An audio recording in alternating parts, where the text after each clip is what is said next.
We couldn't communicate out and people couldn't communicate in. They're the big issues. We're 45 kilometres from the centre of Melbourne, yet our telecommunication services are so rudimentary that you have zero reception. This is a very dire situation that we're in at the moment. Yes, I would consider it extremely unsafe.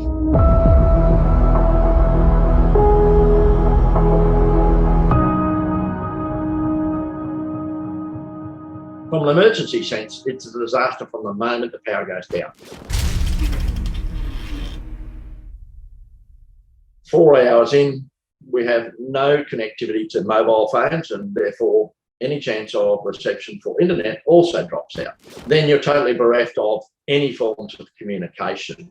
The situation that we're facing and have been facing my whole time on council, which is nearly a decade now, is that coverage is not consistent across the municipality. And I'm not just talking the far reaches out to our much more rural areas, but I'm talking in some of our much more densely populated urban areas.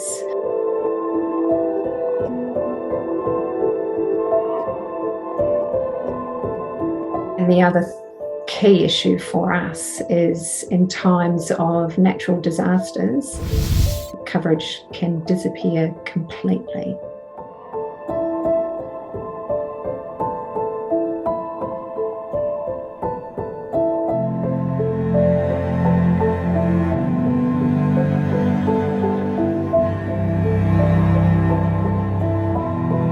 The June storm was a traumatic event and very impactful on the community and especially the school. People were faced with those ongoing challenges of no power, no phones, no internet for weeks and weeks. That meant that our students were definitely disadvantaged in that remote learning period that came thereafter.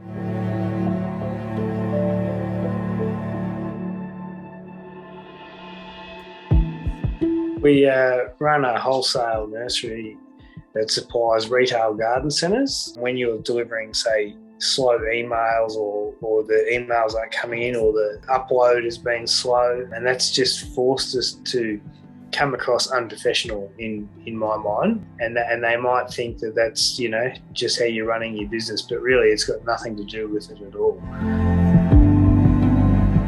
Now that we're reliant on nodes, which are only a very small box on the side of the street, there's no generator there, there's no solar panel there, the batteries in them are only very small.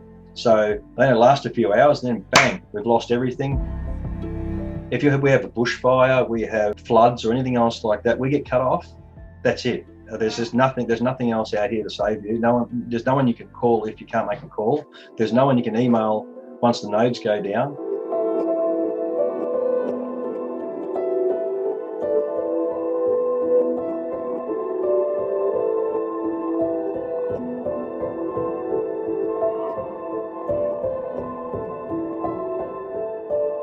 It is really frustrating and disappointing to be faced with having to use outdated technology that we can't rely upon and can't deliver the same outcomes for our residents and our students as those living closer to the city. If we're moving over to alerting people to dangerous conditions via their mobile phones or apps or something similar, then it all falls over as soon as you lose communication. And when we've got a community that replied to a survey and over 98% of people relied on the internet to provide them with emergency service information, this network actually fails us. So we definitely want to see our providers and also government really to come to the forefront to improve this service in normal times, to address the black spot situation that we've got, but also the broadband coverage as well.